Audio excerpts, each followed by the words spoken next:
افسوس ہوتا ہے، پھر سوچتا ہوں کہ قید سرکار کی سیرت نہیں کی جا سکتی، صرف الفاظ سے مدحت نہیں کی جا سکتی. وہ اگر در پہ بلا لے تو کرم ہے ورنہ نہ بلائے تو شکایت نہیں کی جا سکتی. ماشاء اللہ تعالی اعوذ باللہ من الشیطان الرجیم بسم اللہ الرحمن الرحیم یا اللہ محمود فی کل فعالہ یا اللہ محمود فی کل فعالہ یا اللہ محمود فی کل فعالہ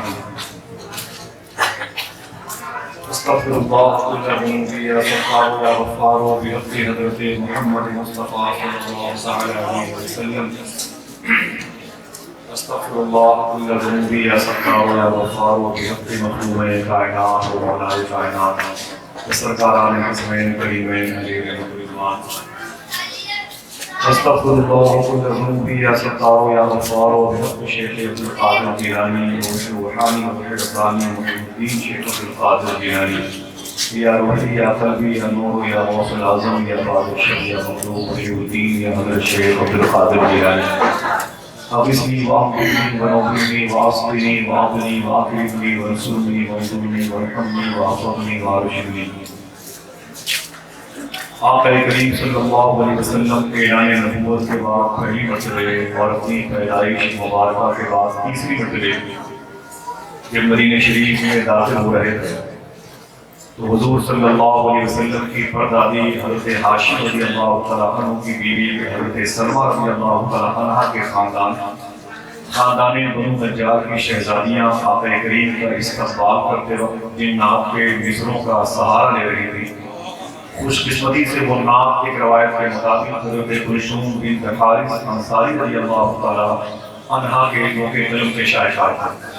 جن ناک کے مصروں کو سن کر کے وجہ تخلیق کائنات کے عاشق صادق صدیق اکبر ہی نہیں جھومے، جس ناک کے مصروں کو سن کر کے مقربان بارگاہ الہ ہی نہیں جھومے، جس ناک کے مصروں کو سن کر کے مدینہ پاک کا قلعہ ہی نہیں جھوما، بلکہ خود جس ناک کو سن کر کے حضور صلی اللہ علیہ وسلم بھی جھوم رہے تھے. وہ بھی شام یعنی نعت عربی زبان کی تھی. اب اگر آپ اس دور میں اس نعت کو ترجمے اور اس کی برکتوں کے محاصل اور نچوڑ کے ساتھ 20% بھی صحیح پڑھنا چاہتے ہیں تو آپ یوں پڑھا کریں: سنا ہے آپ ہر عاشق کے گھر تشریف لاتے ہیں، میرے گھر میں بھی ہو جائے چراغاں یا رسول اللہ. ودا کی گھاٹی کے موقع پر آقا کریم کا استقبال وہ بچیاں کرتی تھیں اور ان کی زبان قلم کی نوک سے یہ مصرے نکل رہے تھے: طلع البدر علينا من ثنيات الوداع وجب الشكر علينا ما دعا لله داعي. اللہ ان مبارک نعت کے مصروں کے صدقے میں ہمارے دلوں میں صاحب نعت کی محبت کو جاگزی فرما دے.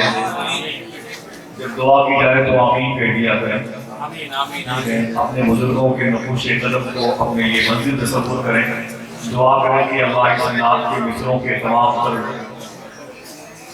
حرکات و زبر زیر اور اس کے تمام تر حروف کے صدقے میں ہمارے دلوں کو عشق مصطفیٰ کا آئینہ بنا دے. تو میں حضور صلی اللہ علیہ وسلم کے مبارک سنت پر عمل کرتے ہوئے اپنے گفتگو کا آغاز کروں گا. کے باہر حضور کے ذکر کے لیے جان بھی گیا، حضوری کی باتیں میں نے کی ہیں. مجھے آپ کے پیسوں کی ضرورت نہیں، مجھے اپنی شہرت کی ضرورت نہیں ہے. پیسے بہت کمائے، آ گئے تو بغداد چلا گیا. بے شک حق ہے. مجھے بھائی آ گئے تو بغداد چلا گیا.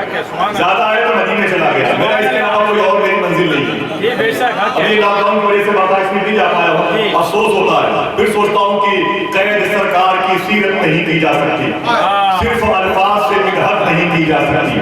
وہ اگر در پہ بلا لے تو کرم ہے ورنہ نہ بلائے تو شکایت نہیں کی جا سکتی. یہ ان کے کرم پر موقوف ہے. سنیں میرے آقا کے حسن کے بارے میں. آپ نے بتایا نہیں اپنے بچے بچیوں کو جو موبائل کے سہارے سے سوتے ہیں، جو موبائل کے سہارے سے اٹھتے ہیں. صوفی سلطان یہ فرماتے ہیں کہ تمہارے بچوں کے ہاتھ میں 50,000 کے موبائل ہیں، انگلیوں میں موبائل قید ہے اور تمہارے بچے انگلی تصویریں دیکھتے رہتے ہیں. انگلیاں تھک جاتی ہیں، موبائل گر جاتا ہے، بچے سو جاتے ہیں. صوفی صاحب فرماتے ہیں تمہارے بچے تو سو جاتے ہیں لیکن رات بھر مدینے میں حضور تیرے درود کا انتظار کرتے ہوتے ہیں.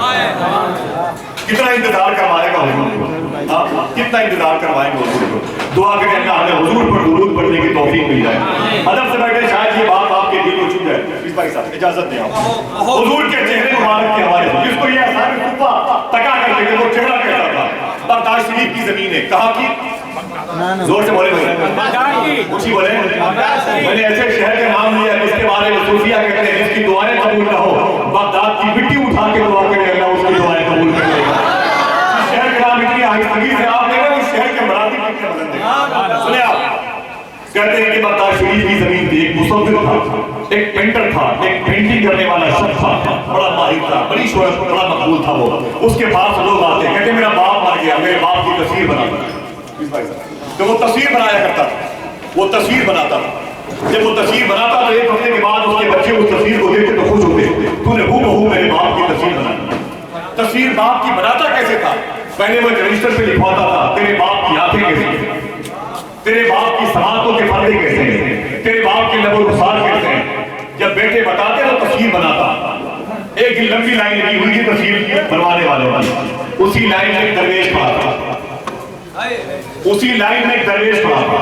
जब उस दरवेश का नंबर आया तो मुसव्विर के पास गया, कहा क्या बात है? कहा तस्वीर बनवानी है। कहा टेबल पर बैठ जाओ। वो दरवेश टेबल पर बैठ गया। तो मुसव्विर ने कहा तस्वीर किसकी है? कहा मेरे महबूब की है।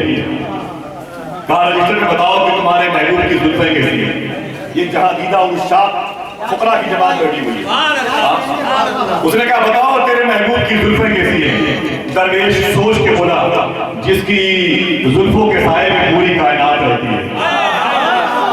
कुछ समझ गए हैं तो आप अपने समझ के इस पाकीज़ा मस्तक पर बैठने का सुलूक भी कीजिएगा, वरना बहुत बड़ा मुल्क है, कहीं भी जाकर के ये झूठा आदमी सच्ची बात कर सकता है। कहा कि ये बताओ तुम्हारे महबूब की जुल्फें कैसी हैं। तो उसने कहा लिखो मेरे महबूब की जुल्फें ऐसी है कि उसी के साए में पूरी कायनात है। कहा बताओ तुम्हारे महबूब की आंखें कैसी हैं।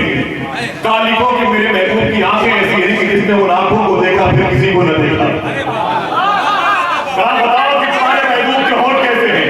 अगर ये सवाल आज हुआ होता तो वो यही कहते पतली पतली खुले खुश की पतली। बोले बताओ तुम्हारे महबूब की पेशानी कैसी है। तो वो सोच के बोले कि मेरे महबूब की पेशानी इतनी चमकदार कि लगता था कि सूरज यहीं से निकल रहा है। बोले बोल तेरे महबूब का रुखसार कैसा था। अब उसे वो नोट करता, बोल तेरे महबूब का रुखसार कैसा था। बोले मेरे महबूब का चेहरा, मेरे महबूब का रुखसार ऐसा था किसी भूखे ने उसे देखा है तो वो कहता था कि मेरी भूख मिल गई है। किसी यतीम ने देखा तो वो कहता था कि अच्छा हुआ मेरा बाप मर गया। इतना हसीन मेरे महबूब का चेहरा था। बस इतना सुना तो उसने कलम रख दिया मुसव्विर ने, कहा ये तस्वीर मेरे पास पहले से मौजूद है। ये तस्वीर मेरे पास पहले से मौजूद है, तुम्हारे पास मेरे पास। कहा इजाजत तो लेके आऊं। कहा लेके आओ। वो मुसव्विर अंदर गया, वो पेंटिंग करने वाला अंदर गया और सर पे कुरान रख के वापस खोल के बोला देखो वो महबूब की जुल्फों की बात की गई है, उसका जिक्र इसी कुरान में है। जिसकी पेशानी की बात की गई है उसका तस्करा इसी कुरान में है। जिन आंखों की बात की गई है उसका जिक्र इसी कुरान में है। लोग कहते हैं कि हुजूर कुरान को पढ़ा करते थे, लेकिन सूफिया कहते हैं कुरान हुजूर को पढ़ा करते थे। उस चेहरे को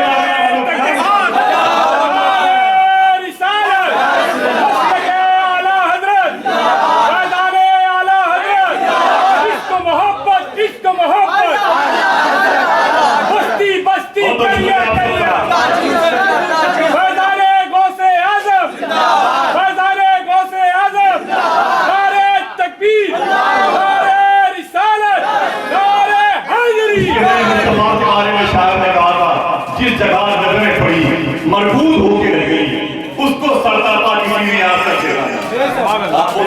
मुस्तफा की थी आंखें हुजूर के लिए हैं, सलातें हुजूर के लिए हैं, फरके हुजूर के लिए हैं।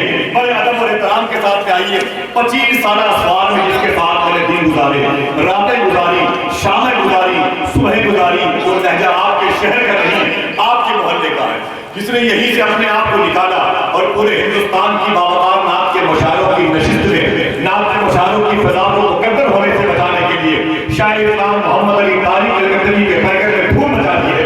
इस तकाल